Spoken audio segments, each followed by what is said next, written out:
Nous saluons notre papa, le pasteur principal, que notre maman aussi nous suivent. Salut, pasteur Attal. Salut, pasteur Logoué. Salut la famille. Que Dieu te bénisse. Que la grâce et la paix de Dieu soient chaque jour ton partage. Et que l'Éternel te garde à ton entrée comme à ta sortie. Je vais, sans vouloir vous fatiguer, vous inviter à vous tenir debout et ensemble, nous allons nous recommander à la grâce du Seigneur pour l'écoute de sa parole. Prions ensemble, s'il vous plaît.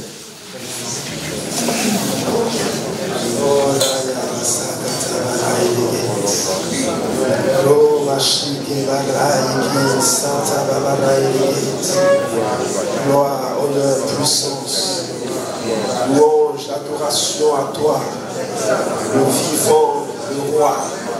Merci à toi, Seigneur, qui encore nous donne d'être là ce soir. Merci parce que ta parole est éternellement bénie. Et Seigneur éternel, tu nous donnes ta parole pour nous faire du bien. Merci de ce que ce soir encore tu disposes nos cœurs. Tu disposes nos cœurs, Seigneur éternel, afin qu'elles produisent ce que toi tu recherches, ce que toi tu veux, et que nous puissions être édifiés dans notre marche avec toi. Dans le nom puissant de Jésus-Christ, sois béni éternel, sois loué notre Dieu, au nom de Jésus de Nazareth. Amen. Et nous la soir, je vous en prie.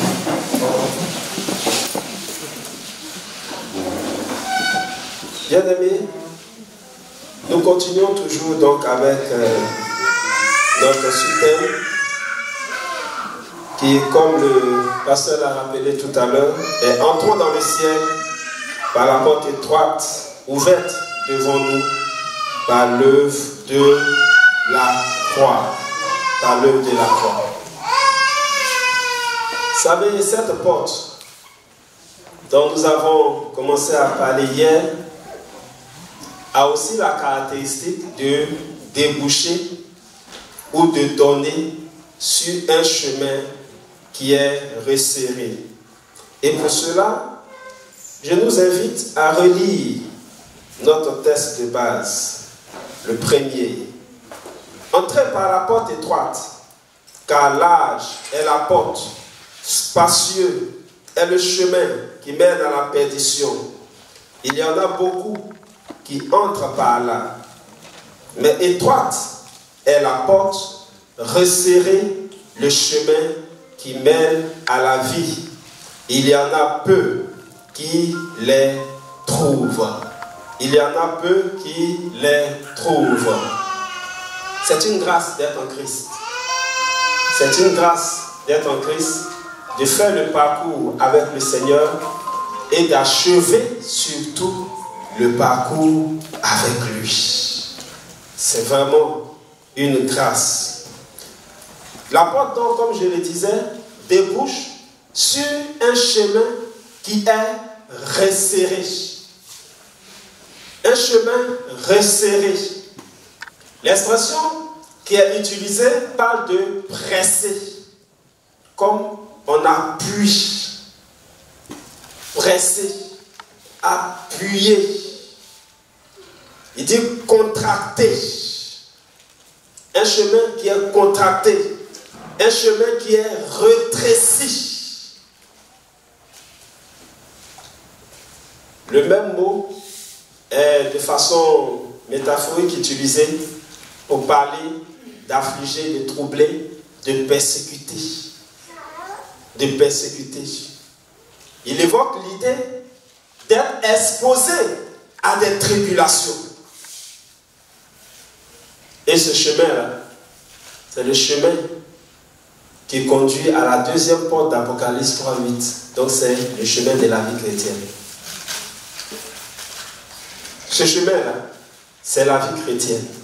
C'est la marche avec le Seigneur. Un chemin qui est fait d'obstacles et sur lequel il y a des obstacles. Voilà l'idée du mot timipo, utilisé dans le grec. Le chemin, c'est obstacle on a pris pour le faire. Comme on prend le goudron pour faire une voie, on coule le goudron, c'est obstacle on a pris pour le faire. Et puis, sur ce chemin, qui est, je ne sais pas si je vais le dire bien ainsi, fabriqué par des obstacles, ou constitué d'obstacles, il y a aussi des obstacles. Je donne une image. Voyez un peu comme un chemin rétréci entre deux murs. Les deux murs là sont des obstacles. Ça dit c'est obstacle qui fait les deux murs. Et puis ce chemin, le rétréci qui est entre les deux murs là, il y a encore des obstacles qu'on trouve sur ce parcours. De telle sorte que c'est inévitable. C'est inévitable. Les difficultés sont inévitables. Les persécutions sont inévitables. Les pressions sont inévitables. Parce que c'est ce qui constitue le chemin. Et c'est ce qu'on trouve en même temps encore sur le chemin. Tu fais comment pour éviter ça? Tu fais comment pour éviter ça? C'est inévitable. La vie chrétienne, ce n'est pas un long fleuve tranquille. Ce n'est pas un long fleuve tranquille. Pour certains qui disent, j'ai Jésus, donc je ne peux pas échouer. C'est faux. On échoue. Et lui-même nous fait échouer. Lui-même, il nous fait échouer. C'est lui qui n'échoue pas. Sinon nous là, nous ne sommes pas Dieu. Et il prend toutes ces choses-là pour faire notre parcours avec lui. Pour faire notre parcours avec lui. Je vous donne un exemple d'échec dans la Bible. D'un grand homme. Dans le livre des Actes des Apôtres, on voit l'apôtre Paul. L'apôtre Paul qui arrive à Athènes. Une ville où il y avait plusieurs écoles philosophiques. Il y avait de grandes universités, beaucoup d'intellectuels. Quand il arrive à la place publique, mais il fait un beau discours. Il va d'un Dieu inconnu qu'il a trouvé là, pour chercher à leur présenter le Seigneur. Il fait un beau discours. Quel était le résultat? Rien. Quand il quitte là, il va à Corinthe, qui était une ville semblable à Athènes, avait aussi beaucoup de philosophes et des grandes universités, assez d'intellectuels. Quand il arrive là-bas, il ne fait plus ce discours-là. Alors il dit aux Corinthiens, je n'ai voulu savoir au milieu de vous que Christ est Christ crucifié. Il est en train de dire, rappelez-vous de ma prédication, quand je suis venu là, je n'ai pas fait joli discours, je vous ai dit, Jésus t'aime. Jésus veut te sauver, tu as péché, c'est l'enfer qui est devant, donne ta vie à Jésus, répands-toi, c'est ce que je vous ai dit. Donc, quand on marche avec Dieu, là, Dieu permet qu'on échoue. Et puis il prend ça pour faire notre parcours. Mais qu'est-ce que Dieu dit à Paul à Corinthe? Il dit, ne crains pas. Il a fait au moins 2 ans et demi là-bas. Il n'a pas Dieu comme ça forcément partout. Dieu dit ne crains pas. Dieu prend l'échec d'Athènes pour préparer Paul à l'œuvre qu'il voulait accomplir avec lui à Corinthe. Est-ce que Dieu a échoué? Mais est-ce que Paul n'a pas connu d'échec? Il en a connu. Marcher avec Dieu, bien aimé, ce n'est pas un long fleuve tranquille. Ce n'est pas un long fleuve tranquille. Ne nous laissons pas tromper par tellement de mensonges qui circulent aujourd'hui. J'ai Jésus, il ne peut pas échouer. j'ai Jésus, il ne peut pas souffrir. Ce n'est pas le Jésus de la Bible là, ce n'est pas lui. Parce que si tu l'as, tu connaîtras par lui-même, je ne parle pas de conséquences de péché. Je parle de ce qui vient de Dieu, qu'on appelle épreuve. Par lui-même, tu connaîtras ce qui peut te faire pleurer jusqu'à ce que tu n'aies plus de larmes. Ce qui peut te faire pleurer jusqu'à ce que tu n'aies plus de larmes. Comme David a pleuré jusqu'à... Lui et les autres n'avaient plus de force pour pleurer. Dans 1 Samuel 31, il n'avait plus de force pour pleurer. Et il a pu s'appuyer encore sur l'Éternel.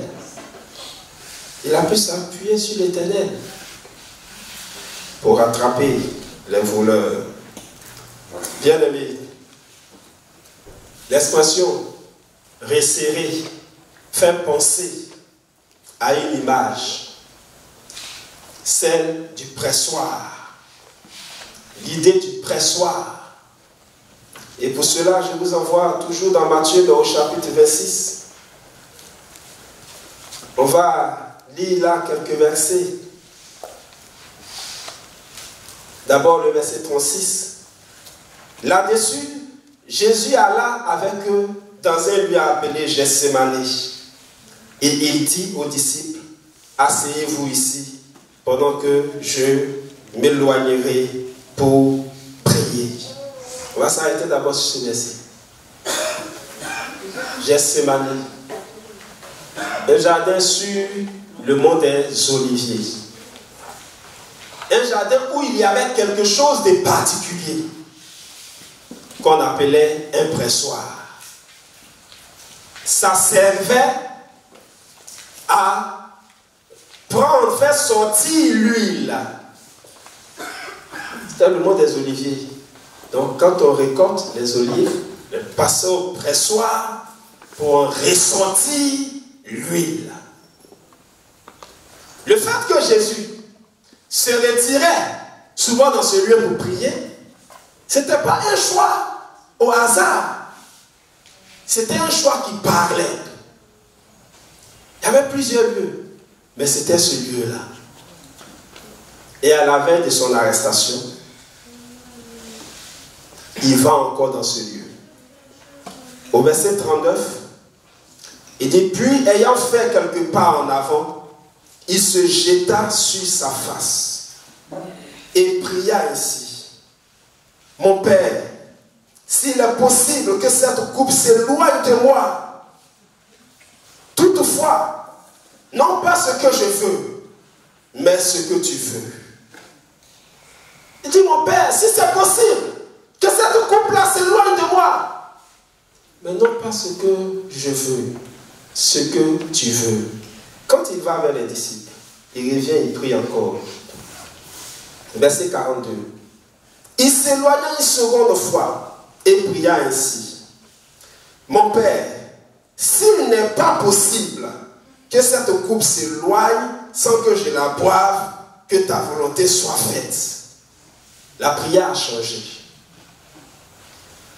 Il revient et dit, mon Père, s'il n'est pas possible que cette coupe s'éloigne sans que je la boive, que ta volonté soit faite. Il demandait qu'elle s'éloigne. Du temps de la première prière, jusqu'à ce qu'il parte vers les disciples, qu'il revienne, quelque chose s'est passé. La Bible ne nous dit pas comment Dieu lui a répondu. Mais la deuxième prière nous permet de comprendre que quelque chose s'est passé. Que le Père lui a dit quelque chose. Parce qu'il ne vient plus d'ici, il est possible. Cette fois-ci, il vient et dit, ok, donc, comme ce n'est pas possible que cette coupe s'éloigne, donc fais ce que tu veux, que je boive. Parce que le Père lui a répondu. Il était au pressoir. Jésus était au pressoir. Il était en train d'être pressé. D'être pressé par le Père. Ne pensons pas, bien-aimés, que nous pouvons échapper au pressoir. C'est pourquoi Jésus a dit, il dit, mais si bois verre, on met au feu, Ce n'est pas bois sec si on gagne. On ne va pas mettre dans le feu. C'est notre chemin. C'est notre chemin. Et le Seigneur ne nous trompe pas. Il dit ouvertement. Il dit, certes, c'est une porte étroite, mais ça ne s'arrête pas là. Elle débouche sur un chemin qui est resserré. Un chemin de pression. Un chemin de pression. Un chemin où il y a les tribulations. Un chemin où il y a les persécutions. Vous voyez le mot martyr en français, il a été créé à cause de nous. Il a été créé à cause de nous les chrétiens. Jésus dit, vous allez recevoir une puissance et vous allez être mes témoins. Le mot là, qu'il a utilisé là, ce même mot là, donne martyr en français pour nous. Effectivement, les gens ont payé pour leur foi. Ils ont payé le prix de leur consécration. 2 Timothée, le chapitre 3, le verset 12. Car tous ceux qui veulent vivre pieusement en Jésus-Christ seront persécutés. On ne vit pas pieusement en Jésus-Christ pour connaître une vie qui est comme un fleuve tranquille. Ce n'est pas possible. Mais regardez les mots qu'il choisit. Il ne dit même pas tous ceux qui réussissent à vivre pieusement. Il dit tous ceux qui veulent. Ils ont manifesté la volonté. Quand tu n'es pas dans la corruption, quand tu n'es pas dans les coups tordus, quand tu n'es pas dans les choses les coups bas, quand tu n'es pas dans le mensonge, ta simple présence fatigue les corrompus.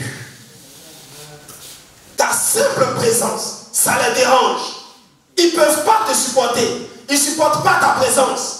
Parce que l'intégrité qui habite en toi, ça ne les arrange pas. Ça ne colle pas avec leur moralité, avec l'état de leur conscience. Donc le simple fait de te voir, leur conscience leur parle. Leur conscience les compte. Et ça va se répercuter en persécution. Ça va se manifester en persécution. On va s'en prendre à toi. On va s'attaquer à toi.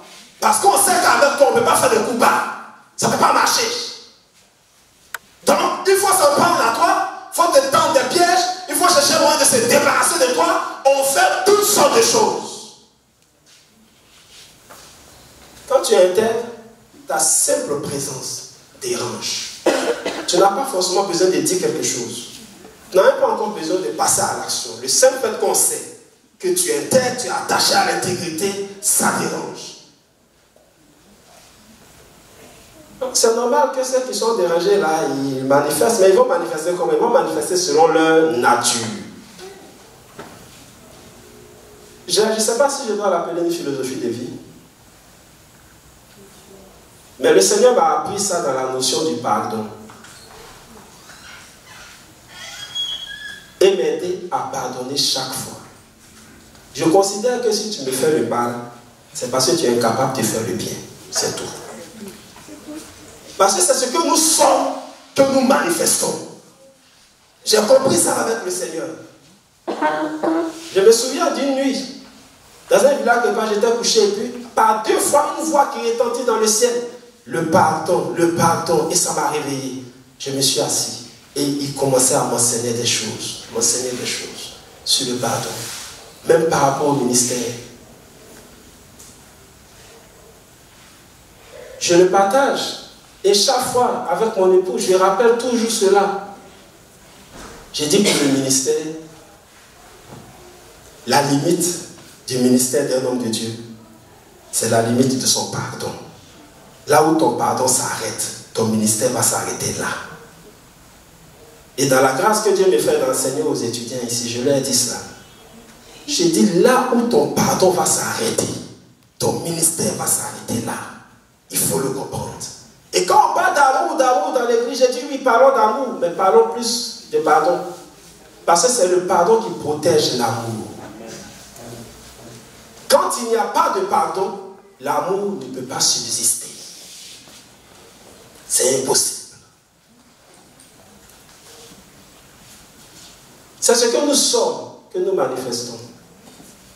Si je suis avec toi que tu me fais du bien, c'est que tu es un homme de bien. Et je suis avec toi que tu n'es pas capable de me faire du bien, c'est que tu n'en es pas capable. Tu ne me le fais pas, c'est que tu n'en es pas capable, c'est tout. Donc je sais que tu n'en es pas capable. J'ai donc une responsabilité. C'est de prier le Seigneur pour qu'un jour tu en deviennes capable. C'est ma responsabilité. Et je marche avec cette pensée. Bien-aimé, le pressoir, certes, il y a des situations. Mais souvent, les humains accompagnent les situations. C'est pourquoi c'est bon de comprendre l'importance du pardon. C'est souvent les humains accompagnent les situations. Et souvent, les humains font les situations. Celui qui ne s'est pas attaché à l'intégrité, qui a montré une faiblesse, l'ennemi utilisera cette faiblesse-là pour faire de lui son instrument contre celui qui est attaché à l'intégrité. C'est tout. Les disciples suivaient Jésus, mais ils avaient une faiblesse. L'amour pour leur patrie, d'une certaine manière, était en train de prendre le dessus sur l'amour pour Dieu. Quand Jésus dit, on va me crucifier, Pierre dit, jamais, ça ne peut pas arriver. Parce qu'eux aussi, là, ils s'attendaient à ce que Jésus les délivre de la nation romaine. Donc Pierre dit, là, jamais, ça ne peut pas arriver. C'est l'amour pour sa patrie qui a pris le dessus. C'était la faiblesse que l'ennemi a utilisée là. Et Jésus qui répond, arrière de moi, Satan. Parce que Jésus reconnaît qui est en train de se manifester là, qui est en train d'utiliser cette faiblesse en Pierre pour agir. Alors il dit, arrière de moi, Satan.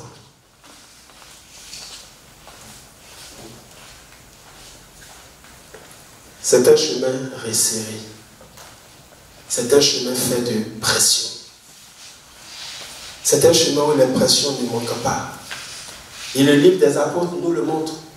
On voit des gens qui ont payé pour leur foi, à commencer par Étienne. Ils ont payé le prix de leur foi. Ils ont payé le prix de leur consécration. Bien-aimé, accepte de payer ce prix-là. Dans Matthieu, le chapitre 10, le verset 38, celui qui ne prend pas sa croix et ne me suit pas n'est pas digne de moi. Marc dit la même chose, mais il ne le dit pas avec toute cette force. Mais je veux quand même qu'on lise. Marc 10, à partir du verset 29, Jésus répondit, je vous le dis en vérité, s'il n'est personne qui, ayant quitté à cause de moi et à cause de la bonne nouvelle, sa maison, ses frères, ses soeurs, ou sa mère, ou son père, ou ses enfants, ou ses terres, ne reçoivent au centuple, présentement, dans ce siècle-ci, des maisons, des frères, des soeurs, des mères, des enfants et des terres, avec des persécutions. Et dans le siècle à venir, la vie éternelle. Donc, avec des persécutions. Et dans le siècle à venir, la vie éternelle.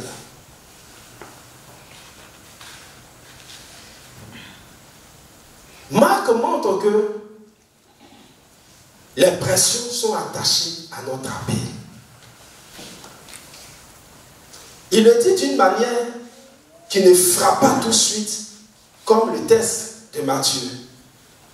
Parce qu'il dit quoi? Celui qui va quitter telle chose, il va recevoir aussi au centuple, n'est-ce pas? Donc, ça paraît beau, mais il dit avec des persécutions. Quelle que soit la manière dont Dieu va décider de te bénir, tu connaîtras ta part du pressoir. Si vraiment tu marches avec le Seigneur, si vraiment tu es sur le chemin resserré, tu connaîtras ta part du pressoir. Alors Matthieu dit, rapportant la parole du Seigneur, celui qui ne veut pas le faire n'est pas digne de moi. C'est une désapprobation totale de quiconque refuse de passer par sa part du pressoir, refuse de prendre sa part du pressoir. Le Seigneur ne se reconnaît pas en ceux-là qui veulent d'une vie chrétienne sans épreuve, qui veulent d'une vie chrétienne sans aucune difficulté, et qui veulent d'une vie chrétienne qui se passe selon leurs propres pensées. Ils cherchent un parcours qui va avoir lieu selon leurs pensées. Mais ce n'est pas comme ça que Dieu fonctionne. Même dans ses promesses, il ne fonctionne pas comme ça. Regardez ce qu'il promet à David. Il est un roi, mais par quel chemin va-t-il s'asseoir sur le trône? Il promet à Joseph, mais par quel chemin Joseph obtient cette position qui lui avait été promise? Dieu ne t'appelle pas pour conduire ta vie selon tes pensées, selon tes planifications. Il t'appelle pour conduire ta vie, selon qu'il le veut, selon sa propre volonté. Et c'est là que tu ne comprends rien. Parce qu'effectivement, c'est sa propre volonté. Et Paul dit, nous connaissons en partie. Il dit à David, je vais te faire roi. Mais c'est le chemin là qu'il ne lui avait pas dit. Il dit à Joseph, je vais t'élever. Mais c'est le chemin là qu'il ne lui avait pas dit. Donc, il peut t'adresser une promesse. Et puis après la promesse, tu ne comprends plus rien. C'est justement parce qu'il faut que tes yeux soient sur quelque chose pour continuer d'espérer qu'il t'adresse la promesse avant de commencer à mélanger ta vie. Amen. C'est comme ça que Dieu fonctionne. Toi qui dis, car Dieu a tant aimé le monde, il a donné son Fils, afin que quiconque croit en lui ait la vie éternelle. Tu as l'espérance. Alléluia, je donne ma vie à Jésus. Alléluia, aujourd'hui je donne ma vie à Jésus. Tu as eu ce sur quoi mettre tes regards. Donc on peut commencer à mélanger ta vie. Mais c'est mélangé selon notre entendement. Sinon en réalité, il est en train de bâtir. Il est en train de construire. Vous savez, je dis souvent que les chrétiens prient et demandent des choses à Dieu qu'ils ne veulent pas vraiment. La Bible a raison quand elle dit de ne pas se presser pour ouvrir la bouche devant Dieu. Prenons souvent le temps de mesurer nos paroles. Parce qu'on a vite fait de se mettre à genoux et de dire, Seigneur, me voici, fais de moi ce que tu veux. Mais lui, il a bien compris. Et il va te montrer qu'il a bien compris. Parce que c'est ce qu'il veut. Il veut que tu lui donnes pour qu'il en fasse ce qu'il veut. Donc, quand tu as donné, si je te donne une chemise, je te l'ai donné, ce que tu en fais, ça ne me regarde plus. Quand tu lui as donné, tu as donné. Patron va en faire ce qu'il veut. Et ça ne sera jamais selon tes pensées. Comme il dit, les pensées de Dieu sont au-dessus de nos pensées, de même que les cieux sont au-dessus de la terre. J'ai écrit une phrase quelque part pour garder. C'est « Je ne comprends pas, mais je crois ». Je l'ai écrit quelque part pour garder. Il y a longtemps, ça fait beaucoup d'années, je l'ai écrit quelque part pour garder. Je ne comprends pas, mais je crois. Parce que j'ai compris que je n'ai pas besoin de tout comprendre. Je dois juste lui faire confiance et puis avancer. Lui, il sait ce qu'il fait. Et cela suffit. Cela suffit de savoir que Dieu sait ce qu'il fait. Il n'est pas un conducteur à qui on dicte la route. Matthieu le chapitre 3, le verset 11.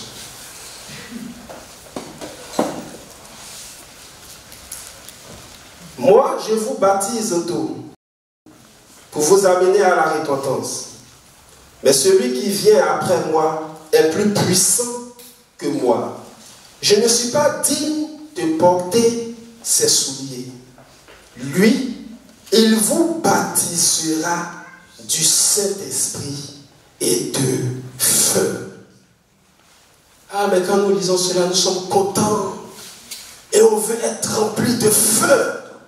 On dit non, le feu là, c'est que quand je passe, ça tombe ici. Ça tombe là-bas. Il dit du Saint-Esprit.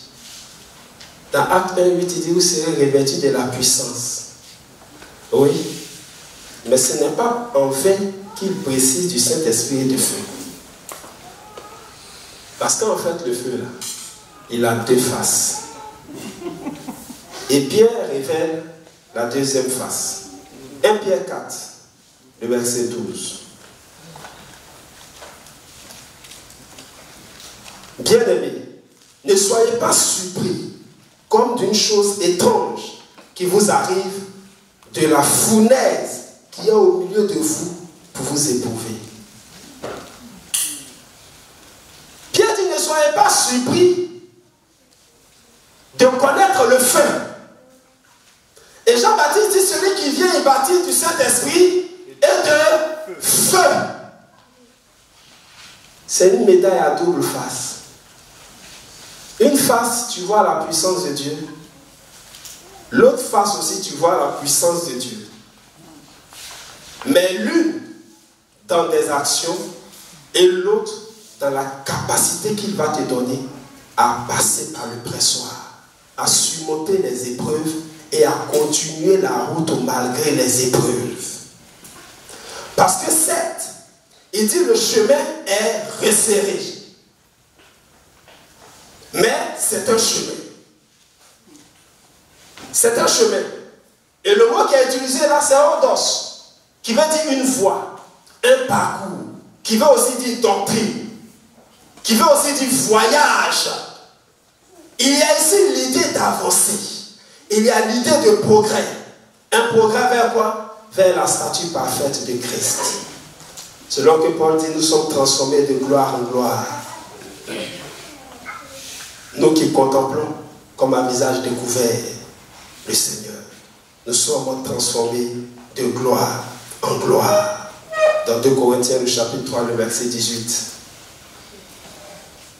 Nous allons vers la statue parfaite du Christ. Comme il est dit dans Éphésiens, le chapitre 4, à partir du verset 11. Et il dit, c'est pour cela d'ailleurs qu'il a donné des apôtres, des prophètes, des docteurs, des pasteurs, des évangélistes. Il dit pour le perfectionnement des saints, en vue de l'œuvre du ministère, pour marcher dans l'unité de la foi vers la statue parfaite du Christ.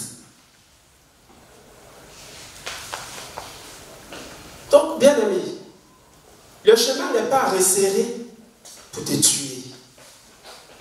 Souvent, on pense que c'est fini. On peut en arriver à là et à se dire, c'est fini. Mais après, on peut encore s'asseoir et puis s'étonner d'avoir pu surmonter certaines choses. S'étonner d'avoir pu passer par certaines choses et d'avoir gardé la foi. Il arrive parfois qu'on peut s'asseoir et puis avec des larmes dire, Seigneur, merci. Parce qu'on réalise le parcours. Et on se rend compte qu'on n'aurait pas pu de nos propres forces traverser autant de difficultés. Ce n'est pas possible. On voit la grâce de Dieu, on voit la puissance de Dieu à l'œuvre. Et on peut couler même des larmes pour dire merci. Seigneur, merci. Et souvent, même si on ne comprend pas toujours tout, il arrive qu'on peut s'asseoir et puis dire, Seigneur, effectivement, il fallait que je passe par là. effectivement, il fallait que je passe par là et lui donner raison. Lui dire, oui, tu as raison. C'est difficile, mais tu as raison.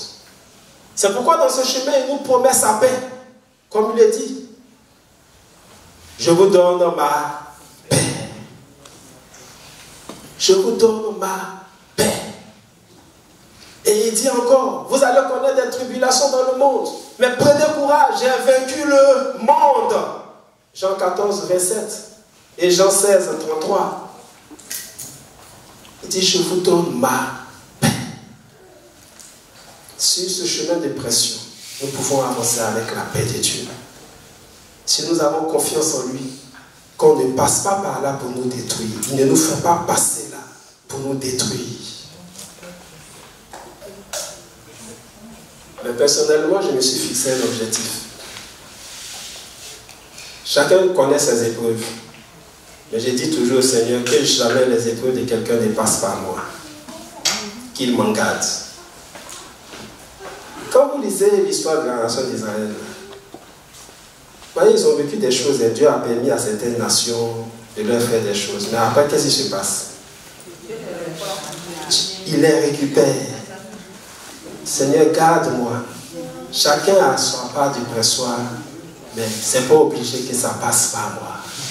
Que ça ne passe jamais par moi. En tout cas, c'est une prière que j'adore chaque fois au Seigneur. Que le pressoir de quelqu'un ne passe jamais par moi.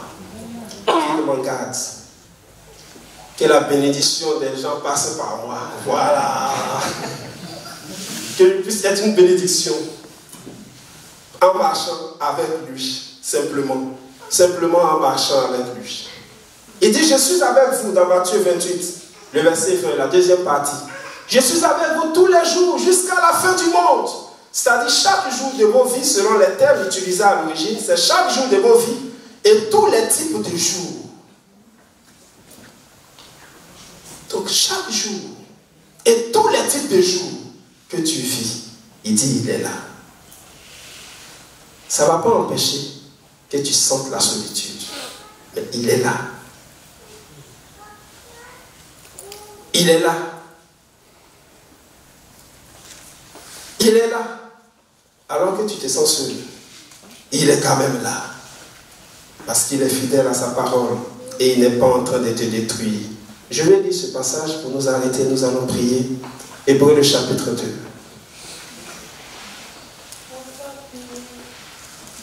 Le verset 18. Car ayant été tenté lui-même dans tout ce qu'il a souffert, il peut secourir ceux qui sont tentés. Tenté ici est dans le sens de l'épreuve. Il dit Jésus a connu toutes sortes de souffrances, donc il peut secourir. Tu peux lui faire confiance pour te secourir. Quand il arrive que tu sens tes forces épuisées, tu dis là c'est fini, j'ai plus de force. Tu peux t'appuyer sur lui, continuer avec sa force. Tu peux t'appuyer sur lui et continuer avec sa force. Parce qu'il ne t'a pas appelé à marcher par toi-même, mais par lui. Paul ayant compris cela dit, ce n'est plus moi qui vis, mais Christ qui vit en moi. Les déserts ont leur valeur. Quand vous étudiez l'histoire du peuple d'Israël, dans chaque désert, selon ce qu'ils ont vécu, ils ont connu une facette de l'Éternel. Les déserts ont leur valeur. Et personnellement, j'ai un nom que j'ai donné à Dieu, à cause des déserts. Et que, comme c'est un nom personnel, je le garde toujours pour moi. Il m'arrive souvent de le dire, mais depuis je ne sais combien d'années, quand je le dis, je ne dis jamais le nom là.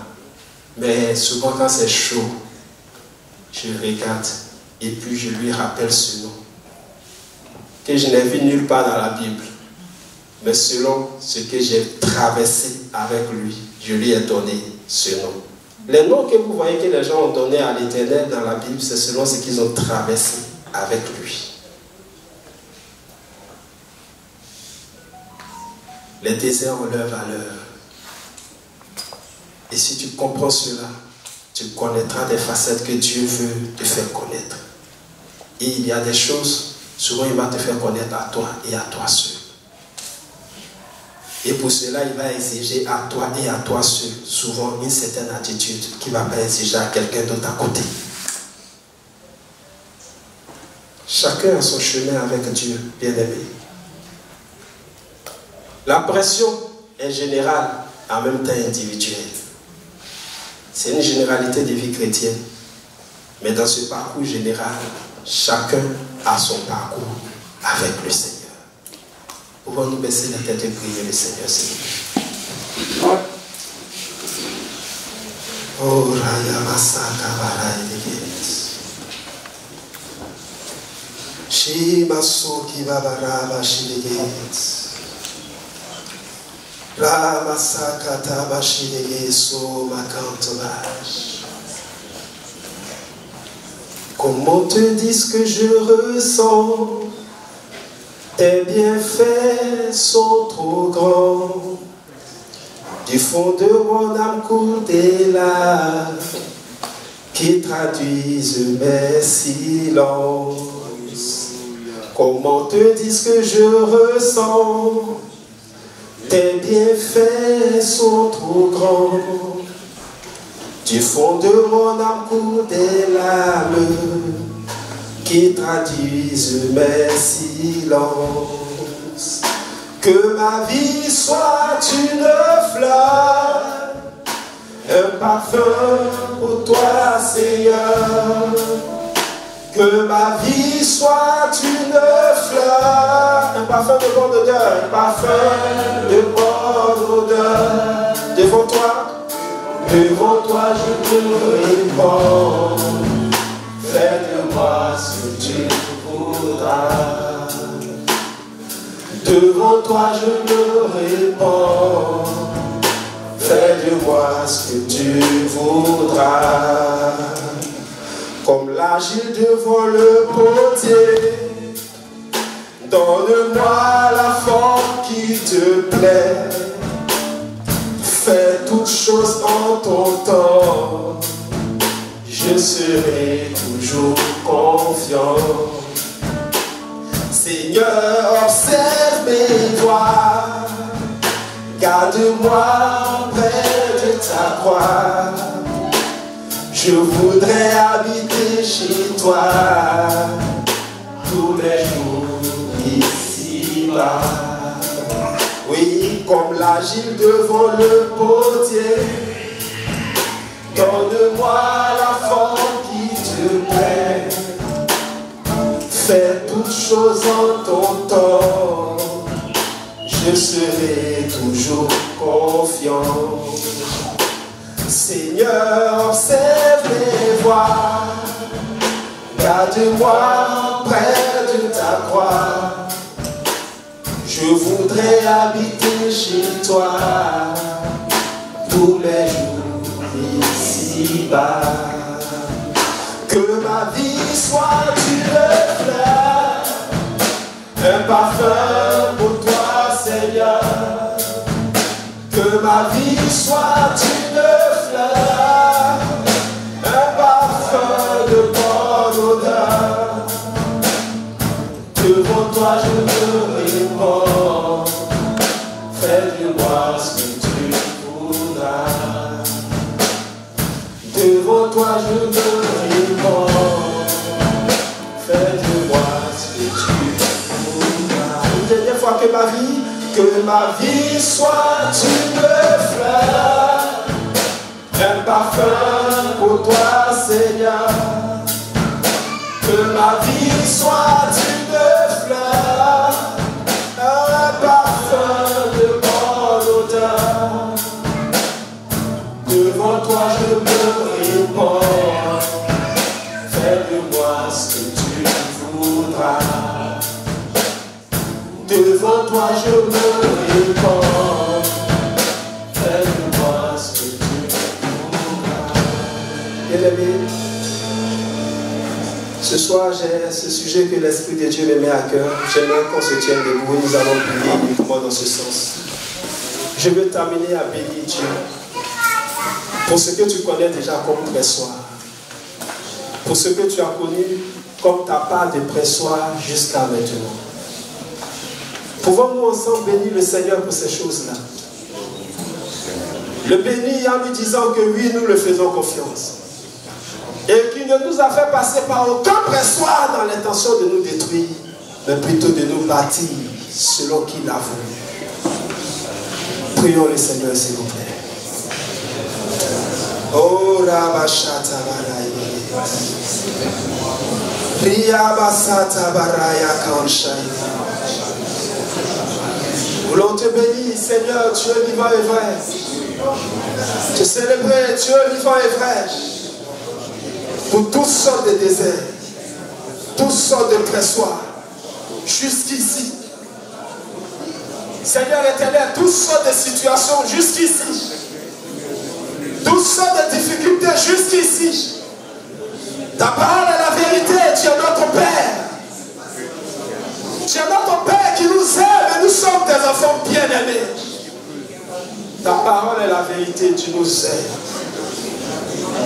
Et avec amour, Seigneur, tu m'as fait passer par des pressoirs. Et tu le feras encore. Et avec amour, tu as fait passer mon frère par des pressoirs et tu feras encore.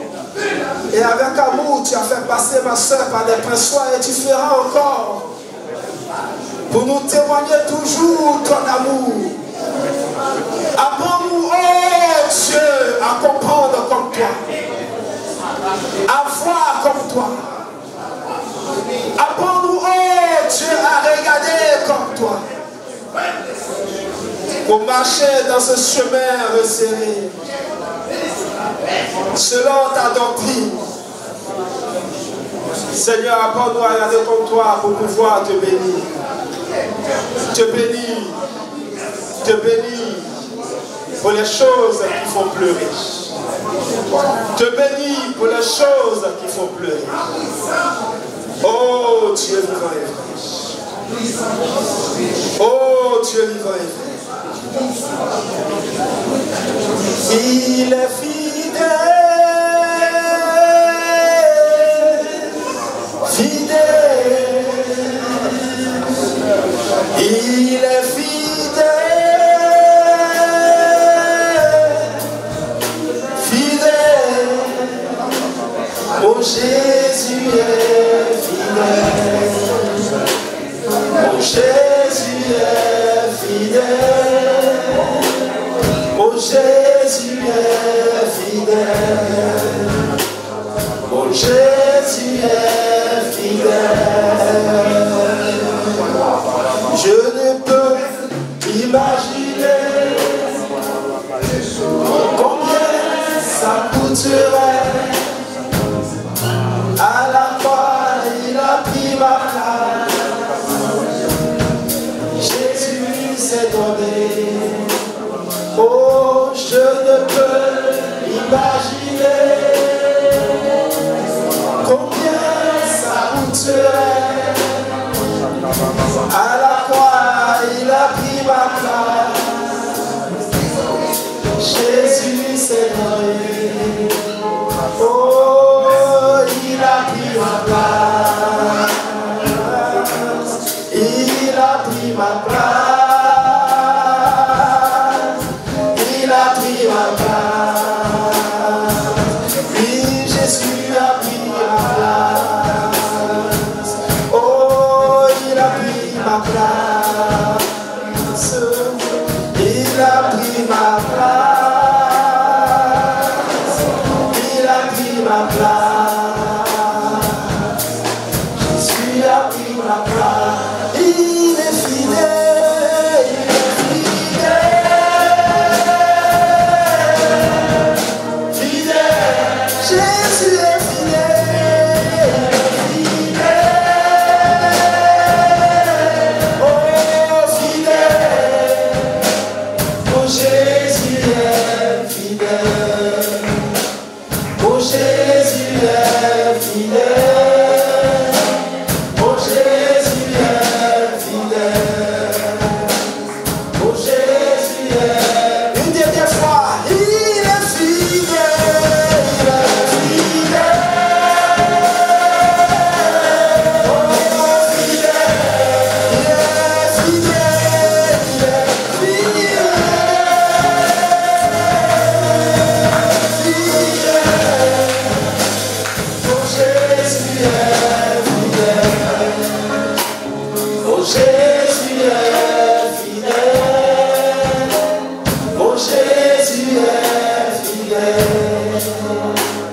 Oh, Jésus est fidèle.